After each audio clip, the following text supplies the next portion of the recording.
Welcome to the episode 25 of the podcast From Stress to Success Blueprint with your host, Lolita Guarin.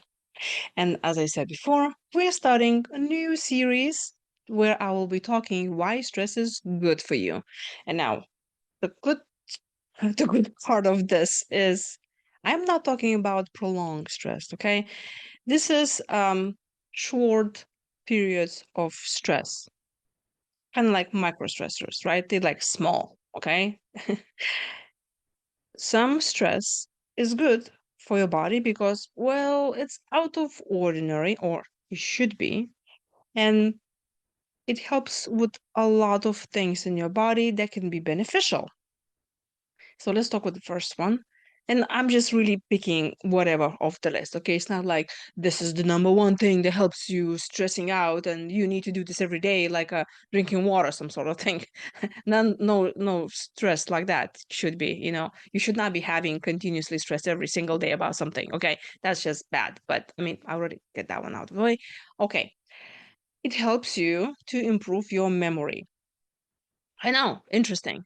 Um, because it has to do with neurotophins. Am I pronouncing this right? Okay.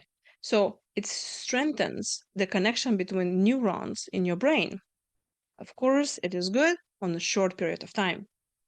So I'm thinking that totally makes sense because um, I remember many times when I will be so stressed out, something's happening, and then I will remember this very well. I think that's how all our traumas stay in our memory because they just burned in there. Because you were stressed and whatever happened in that situation, you remembered it. Like it is there forever now. And that's not really helping you to have something very stressful that you keep on coming back to, especially if that's a pattern.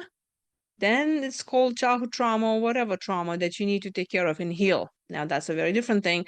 We'll be talking about that, but in the future episodes. So, short periods of stress. Let's say you have a test tomorrow and you just stressing out because you need to learn as much as possible. You need to memorize as much as possible. You worry about how it's going to happen tomorrow.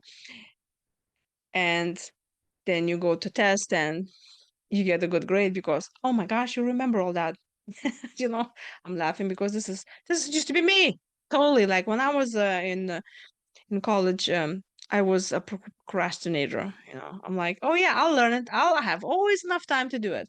And then like 2 3 days before, I'm like, oh my gosh, we have a test coming up, and I'm gonna study like all night long and probably have no sleep at all. And of course, there was different type of memory. Shorter time memory was actually helping me to memorize all of this. Now it makes sense because I was also on the edge of being anxious how it's going to turn out and thinking, oh my gosh, I don't have enough time in my day to learn all of this that I'm supposed to be ready for it and all this. So it kind of makes sense.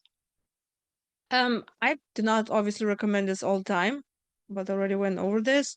That was an interesting fact that I found. I don't know. What do you think about that? Leave me a comment below and tell me, is any situation in your life that you can recall that helped you to overcome something because of your memory? Like, I don't know.